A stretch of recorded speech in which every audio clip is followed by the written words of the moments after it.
때로는 삶이 우리에게 멈출 틈 없이 달리라고 속삭이는 순간이 있습니다. 바쁘다는 핑계로 미뤄둔 시간들, 나중에라는 말로 외면한 소중한 것들. 하지만 어느 날 그 모든 흐름을 멈추게 할 때가 있죠.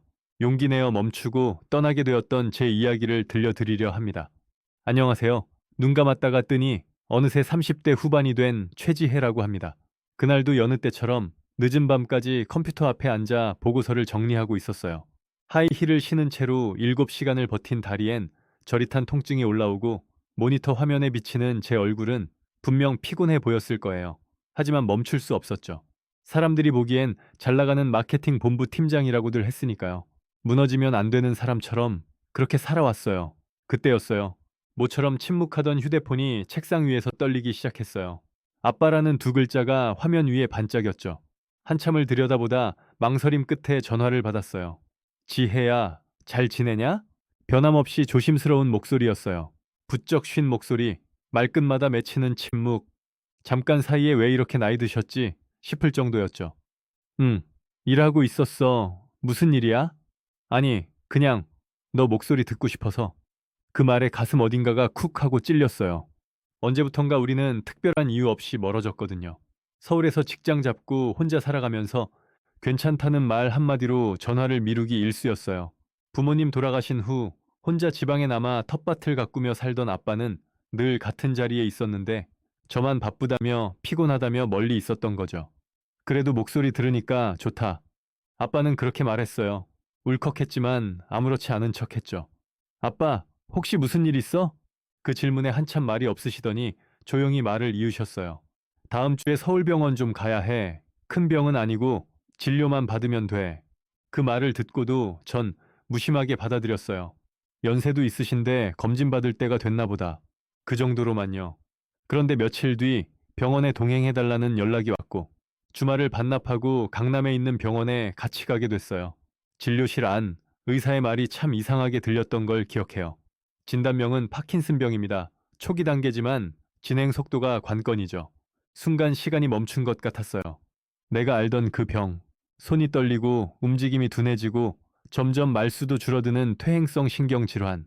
시간이 지나면 걷는 것도 웃는 것도 기억하는 것도 어려워진다고 들었어요. 아빠, 이게 무슨 말이야?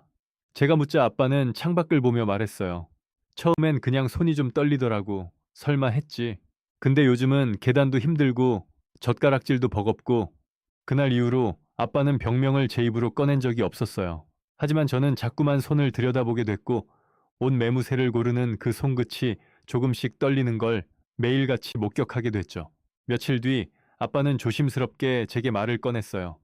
지혜야, 너 어릴 적에 우리가 자주 보던 세계지도 기억나냐? 거기 빨간 펜으로 동그라미 쳐놓은 곳들. 응, 이집트, 스페인, 터키. 그 지도 아직도 책장에 꽂혀 있어. 그때 한 말 기억하냐? 나중에 시간 되면 너랑 꼭 한 바퀴 돌 거라고. 그 말에 저는 아무 대답도 못했어요. 그러자 아빠가 조심스레 말을 이어갔죠. 이제 시간이 많지가 않다. 몸이 더 굳기 전에 너랑 꼭 가고 싶어. 어릴 적엔 그게 우리 가족의 꿈이었어요. 지도 위에 아빠가 빨간 펜으로 원을 그리면 엄마는 그 도시의 책을 읽어주고 저는 거기에 별표를 붙이곤 했죠. 하지만 엄마가 떠나고 저는 자라서 현실을 선택했고 아빠는 그 세계 지도를 책장 깊숙이 넣어버렸어요. 왜 이제 말했어, 아빠? 그냥 네가 바쁘잖아. 근데 이번에 병원에서 나오는 길에 이러다 말도 제대로 못하고 걷지도 못하고 그냥 그렇게 너한테 잊힐까봐 그게 제일 무서웠다. 아빠는 그렇게 말했어요. 그 조용한 고백에 가슴 한켠이 무너져 내렸죠. 바쁘다는 핑계로 미뤄온 대화, 괜찮다는 말로 무시해온 징후, 나중에라는 말로 외면한 가족. 아, 나는 언제부터 그렇게 이기적인 사람이 되어버린 걸까요? 아빠는 세상을 보기 위해가 아니라 딸과 마지막을 살아내기 위해 그 여행을 제안했던 거였어요. 며칠을 고민했어요. 업무를 비우려면 팀장 자리를 내려놓아야 했고 해외를 돌 만큼의 긴 휴가는 경력 단절로 이어질 수도 있었죠. 하지만 그러다 문득 이런 생각이 들었어요. 그 모든 것이 지금 아니면 아무 소용 없는 것들이라면 그리고 결정했어요. 아빠의 옛 지도에 그려진 동그라미들을 따라 우리 둘만의 여행을 떠나기로. 그 여행의 끝에서 어떤 풍경이 기다리고 있을지, 아빠가 정말 어디까지를 보여주고 싶어 하는지, 그때는 아직 몰랐어요. 하지만 마음만은 확실했어요. 아빠, 우리 같이 가자. 파리행 비행기는 생각보다 일찍 이륙했어요. 창가 쪽엔 아빠가 앉았고 저는 그 옆 복도 자리에 조용히 몸을 웅크렸죠. 비행기 밖으로 펼쳐진 구름 위 세상은 여전히 낯설고 이렇게 긴 시간 아빠 옆에 있는 것도 꽤 오래된 일이었어요. 아빠, 물티슈 줄까? 손 닦고? 고맙다. 서툰 대화가 오갔어요. 마치 오래된 친구 사이에서 할 말이 다 떨어졌을 때처럼요. 우리는 가족인데 언제부턴가 서로를 향해 건네는 말들이 어색해졌다는 게 그제야 실감이 났어요. 지혜야, 너는 파리가 처음이지? 응. 출장은 맨날 홍콩 상하이 쪽으로만 갔지. 유럽은 처음이야. 그래, 난 한 번도 안 가봤다. 아빠는 창밖을 오래 바라보며 말했어요. 입꼬리는 살짝 올라갔지만 그 눈빛은 어딘가 허전했죠. 어릴 적 아빠가 들려주던 세계지도 이야기가 생각났어요. 파리엔 에펠탑 말고도 거리마다 책방이 많다고, 길마다 예술가들이 그림을 그리고 빵 냄새가 골목마다 스며든다고 했었죠. 그땐 어린 마음에 아빠는 진짜로 거기 가봤나 보다 하고 믿었어요. 그런데 정작 아빠는 한 번도 못 가봤던 거였더라고요. 그때 왜 그렇게 자세히 알고 있었어? 제가 물었을 때 아빠는 웃으며 말했어요. 책에서 봤지. 너 어릴 때 잠들기 전마다 책 읽어줬잖아. 그중에 세계도시 이야기 있었지? 그거 읽으면서 너랑 같이 가는 상상 많이 했거든. 그 말을 듣고 나니 가슴이 뻐근했어요. 그때는 몰랐어요. 책장 너머로 들려오던 목소리 하나에도 아빠의 꿈이 담겨 있었단 걸.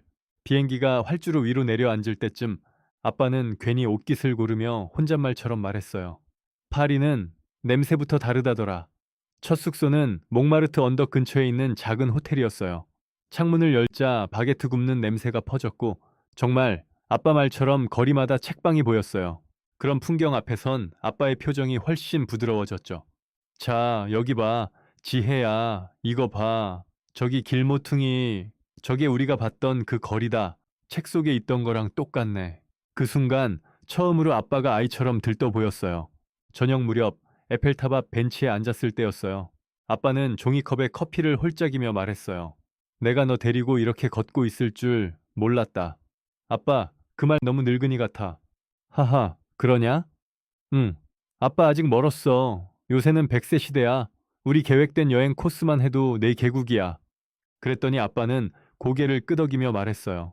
그래도 지금 이렇게 걷는 게 기적 같은 일이다. 그 말을 하며 아빠는 조용히 오른손을 무릎 위에 올렸고 그 손은 미세하게 떨리고 있었어요. 그제야 저는 다시 현실로 돌아왔죠. 여행은 특별했지만 아빠의 병은 지금도 진행 중이라는 걸요. 힘들면 말해. 우리 일정 바꿔도 돼. 아니야. 지금 아니면 안 될 것 같아서 그래. 지혜야. 너랑 같이 있을 수 있는 이 시간이 나한텐 전부야. 아빠의 눈빛이 유난히 맑았어요. 지금도 그 눈빛이 떠올라요. 많이 아프면서도 꺼내지 못했던 말. 그 말이 그날 밤 달빛 사이로 스며들었어요. 둘째 날 루브르 박물관에 갔을 땐 사고가 있었어요. 계단을 내려오던 중 아빠가 중심을 잃고 휘청하더니 손잡이를 붙잡고 겨우 멈췄어요. 아빠!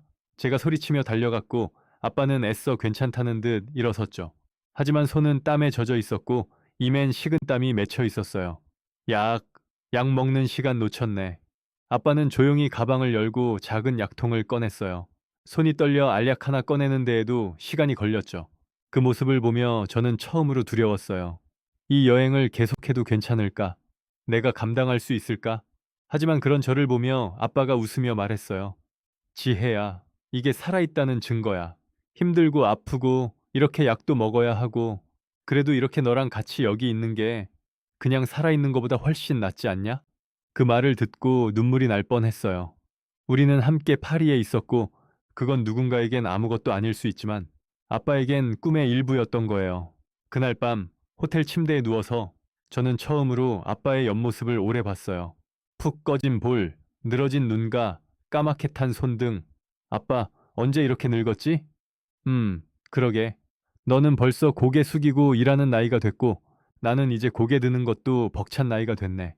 근데도 지금 같은 순간이 참 따뜻하네. 그렇게 우리는 말없이 웃었어요. 낯설고 먼 파리에서 가족이라는 이름으로 다시 시작된 작고 조심스러운 대화가 그날 밤 우리 사이를 가만히 채우고 있었어요. 아빠는 다시 잠들기 전 이렇게 말했어요. 내일은 노트르담 대성당 가자. 내 엄마가 그 성당 꼭 보고 싶다 했거든. 그냥 거기서 같이 기도하고 싶어. 그제야 알았어요. 이 여행에는 아빠, 나, 그리고 보이지 않는 엄마도 함께하고 있다는 걸요. 바르셀로나 공항에 내린 그날, 스페인 하늘은 믿기지 않을 만큼 파랬어요. 구름 한 점 없는 창공 아래 공기는 드라이하게 건조했고 햇살은 묘하게 포근했죠. 파리에서의 여운이 아직 남아있던 우리는 말없이 하늘을 올려다보다 동시에 웃었어요. 너무 맑아서 좀 얄밉다. 아빠가 그렇게 말했어요. 웃음 섞인 농담이었지만 그 안엔 파리에서의 일이 아직 가슴에 남아있다는 뜻이겠죠. 그날 이후 저는 아빠의 손을 자주 봤어요. 떨림은 여전했지만 아빠는 오히려 더 부지런히 걸으려 했어요. 마치 시간이 우리를 자꾸 앞질러 가는 걸 아는 사람처럼요. 바르셀로나에서 가장 먼저 향한 곳은 아빠가 그렇게 말하던 가우디의 성당, 사그라다 파밀리아였어요. 언젠가 어릴 때 아빠가 내 책상 위에 그림책을 놓아주며 말했죠. 지혜야, 이 성당은 아직도 지어지고 있어. 150년 넘게.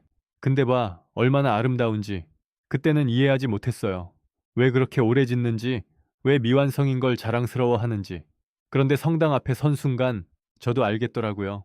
시간을 품은 건축은 사람의 생애보다 길고 인생보다 넓은 이야기를 말하고 있었어요. 아빠는 성당 앞 벤치에 앉아 가방에서 작은 노트를 꺼냈어요. 그건 우리가 떠나기 전에 아빠가 하나씩 접어두었던 여행 리스트였죠. 여기 체크하자. 지혜야, 우리가 같이 봤다. 가우디 성당. 응, 같이 봤어. 우리 둘이서. 아빠는 펜으로 동그라미를 그리며 말했다요. 이거 엄마랑도 하기로 했던 거야. 그때는 그냥 말뿐이었는데 이젠 너랑 하고 있네. 그리고 잠시 가만히 성당을 바라보다가 이야기를 꺼냈어요. 내가 대학 시절에 여기 와보자고 말했던 사람이 있어. 그 말에 저는 고개를 돌렸어요. 응? 누구? 내 친구였지.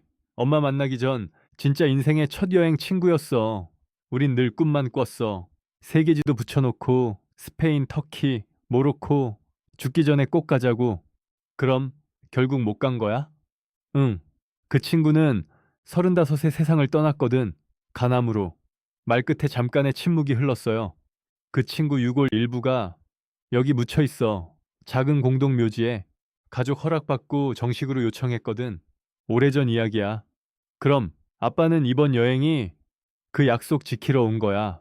그때 약속했던 그 코스. 내가 혼자선 못 올 것 같아서 그래서 너랑 같이 오고 싶었어. 눈물이 고였어요. 아빠는 병을 안고 떠난 여행이라 생각했는데 그 속엔 오래된 우정과 미안함 그리고 약속이 숨어 있었던 거예요. 그래도 엄마가 알면 질투하겠다. 제가 그렇게 말하자 아빠는 빙긋 웃으며 고개를 저었어요. 아니다. 엄마도 아마 같이 오고 있었을 거다. 그날 저녁 바르셀로네타 해변에 섰을 때였어요. 노을이 지평선에 걸쳐져 주황색이 바다 위에 묻어나던 순간 아빠는 조용히 말했어요. 지혜야, 넌 엄마가 돌아가시던 날 내가 병실 문을 닫고 혼자 있었던 거 기억나지? 응. 그날 아빠 울던 뒷모습이 아직도 생생해. 사실은 그날 엄마가 마지막으로 내게 남긴 말이 있었어. 뭐였는데? 아빠는 천천히 바다를 보며 말했다요. 지혜랑 꼭 여행 가.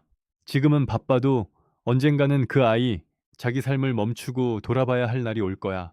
그게 엄마의 마지막 말이었어. 그래서 기다렸어. 네가 이 여행을 함께할 준비가 될 때까지. 그게 언제가 될지 몰랐지만 이 병 덕분에 너랑 같이 걷게 됐네. 참 아이러니하지? 아빠는 그렇게 말하며 조용히 웃었어요. 그 웃음이 그렇게 슬픈 줄 몰랐어요. 여행은 아빠를 위한 것이기도 했지만 결국은 엄마의 부탁을 지키는 일이기도 했던 거죠. 그 순간 아빠의 눈가에 노을이 스며들었어요. 지혜야, 너는 언제 마지막으로 네 인생에 대해 천천히 생각해 본 적 있냐? 저는 말없이 고개를 흔들었어요. 나는 그랬어. 파킨슨 진단받고 온몸이 얼어붙는 것 같았거든. 그때 처음으로 생각했지. 내가 진짜로 하고 싶었던 게 뭐였을까? 그 말이 가슴을 파고들었어요. 저도 몰랐던 사이 일에 치여 흐릿해진 나라는 사람이 다시 불러지고 있었어요. 아빠는 조용히 손을 뻗어 바닷바람을 움켜쥐듯 말했어요. 남은 시간 동안 내가 너에게 꼭 보여주고 싶은 게 있어. 뭔데? 사람이 가장 자기답게 빛나는 순간, 그건 어딘가를 바라보며 무언가를 꿈꾸고 있을 때야. 그날 밤 숙소로 돌아가는 길, 아빠는 조금 지쳐 보였어요. 걷는 게 힘들다며 제 팔을 붙잡았죠. 아빠, 괜찮아? 그래도 다행이야. 오늘 여기까지 걸은 거 너랑 같이 봐서. 우리는 그렇게 아무 말 없이 좁은 골목길을 지나 숙소로 돌아왔고 아빠는 침대에 누워 금세 잠이 들었어요. 그날 저는 혼자 조용히 아빠의 노트를 펼쳤어요. 아빠의 필체로 쓰인 메모들이 빼곡했어요.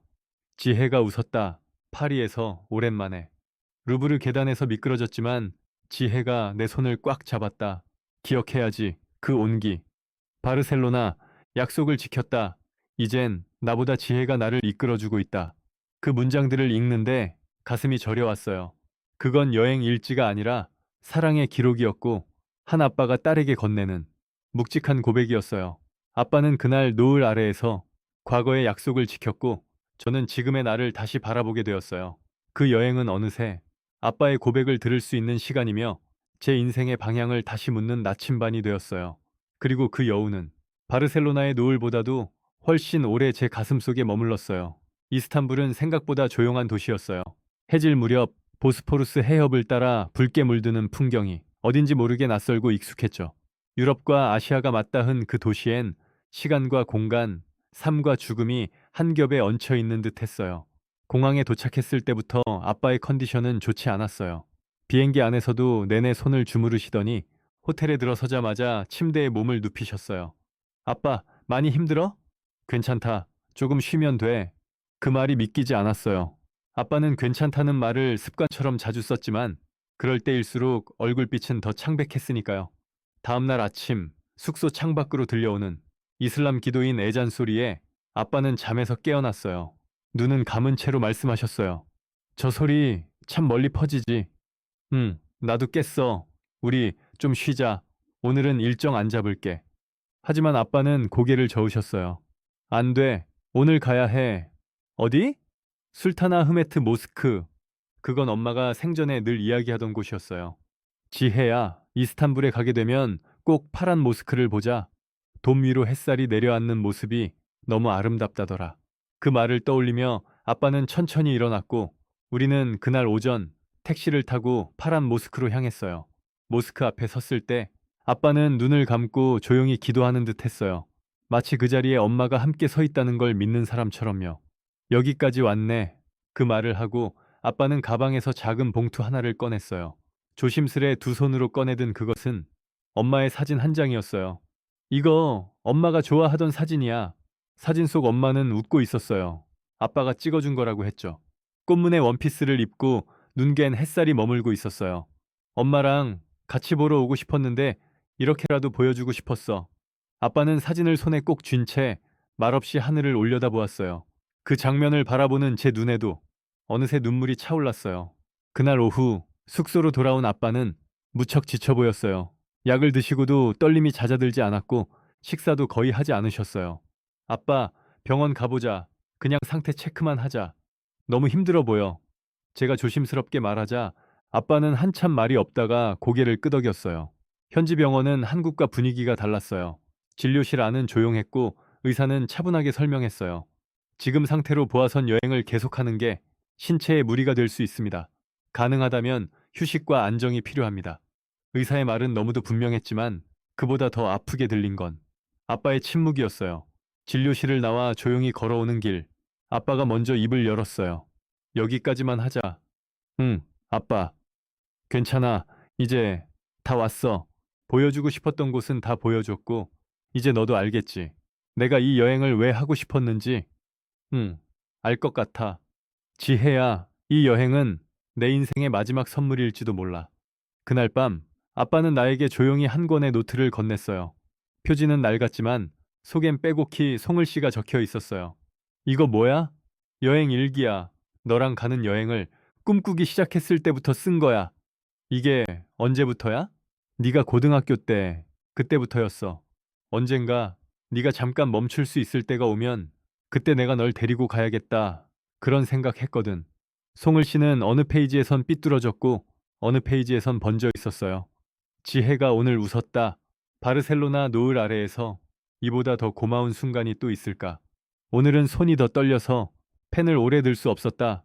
그래도 한 줄은 꼭 적는다. 살아있는 증거니까. 그리고 마지막 페이지엔 이런 문장이 적혀 있었어요. 지혜야, 언젠가 이 노트를 혼자 읽게 되더라도 너무 울진 마. 나는 너와 함께했던 이 시간들로 충분히 살았으니까. 남은 시간은 너의 시간으로 살아줘. 그 순간 숨이 멎는 것 같았어요. 가슴이 먹먹했고 눈물은 조용히 흐르기 시작했어요. 아빠, 아빠는 웃으며 말했어요. 넌 잘 살아갈 거야. 내가 그렇게 믿는다. 그러니까 내가 없는 이후의 시간은 너답게 살아. 그날 밤 저는 아빠가 잠든 얼굴을 바라보다 조용히 다짐했어요. 이 여행은 아빠의 마지막 여정이 아니라 우리 둘의 진짜 시작이었다고. 살아있는 동안 사랑을 전하고 시간을 기록하고 사람의 마음을 이해하는 것.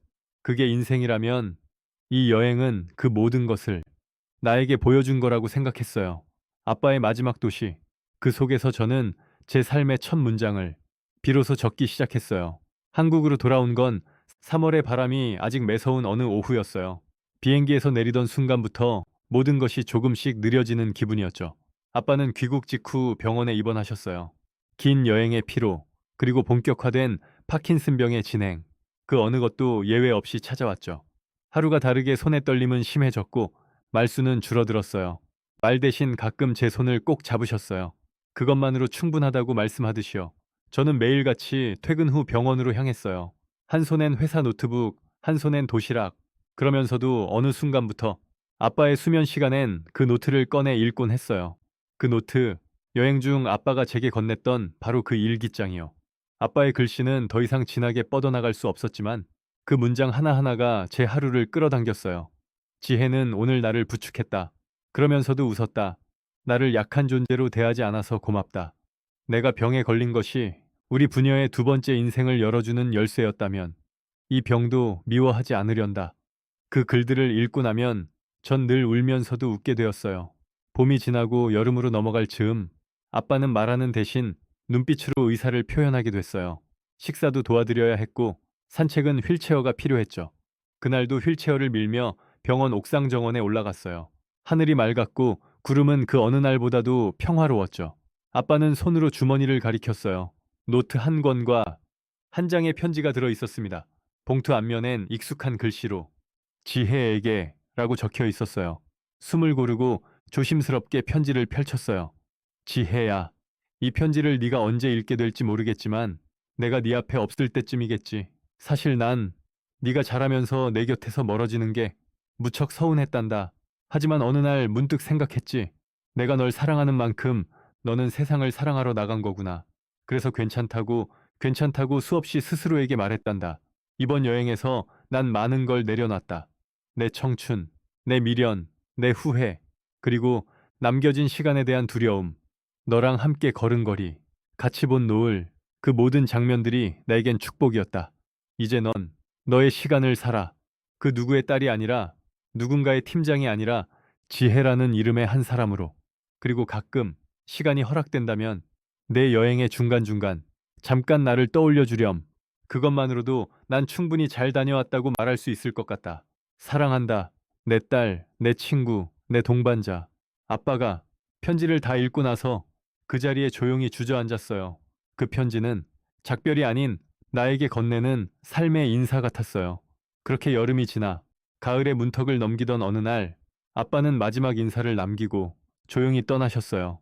장례는 가족들과 조용히 치렀어요. 많은 꽃 대신 여행 사진들을 전시했죠.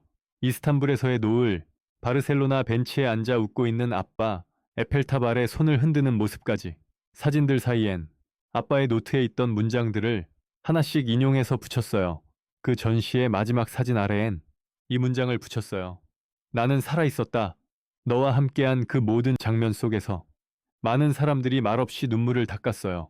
그리고 저도 그제야 처음으로 아버지를 보내드려야겠다는 생각이 들었죠. 지금 저는 다시 회사로 돌아왔고 여전히 팀장으로 일하고 있어요. 하지만 출근길 가방엔 예전과 다른 게 하나 들어있어요. 작은 노트 한 권, 표지엔 송글씨로 이렇게 적혀 있어요. 나의 여행 노트 첫 페이지. 아빠가 보여준 여행의 의미는 단지 어디론가 떠나는 것이 아니었어요. 시간을 마주하는 일, 사랑을 되새기는 일, 내가 누구인지, 무엇을 원하는지를 정직하게 들여다보는 일. 그게 진짜 여행이라는 걸 이제야 알게 되었어요. 퇴근길에 들른 책방에서 세계 지도를 한 장 샀어요. 아빠가 예전에 그러셨듯 붉은 펜으로 하나하나 동그라미를 그렸어요. 이탈리아, 아이슬란드, 페루, 인도, 그리고 그 가운데 작게 적은 문장 하나. 다음은 내가 아빠에게 보여줄 차례니까. 아빠, 잘 다녀왔어요. 이젠 저의 여행을 시작할게요. 긴 이야기 들어주셔서 감사합니다.